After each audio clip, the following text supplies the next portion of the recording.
நீர் நொறுக்கின என்னுடைய எலும்பு. அவனுடைய எலும்பு கூட ஸ்ட்ரென்தா இல்லை. இன்னொன்று சொல்றாரு, நான் சந்தோஷமும் மகிழ்ச்சியும் கேட்கும்படி செய்யும். சுத்தமா அவருடைய காதுகளில் எது கேட்டாலும் என்னவா இல்லைன்னா சந்தோஷமாவே இல்லை.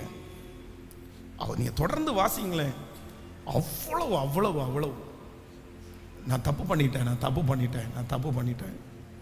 ஆனால் ஆண்டவர் அந்த இருதயத்தை பார்த்த உடனே கர்த்தர் என்ன பண்றார் அப்படின்னு சொன்னா, இல்லப்பா நான் உனக்காக மனம் இறங்குவேன். ஆண்டவர் மனம் இறங்கினார். மறுபடியும் தாவீதை கர்த்தர் நேசித்தார். மறுபடியும் தாவீதோட கர்த்தர் பேசினார்.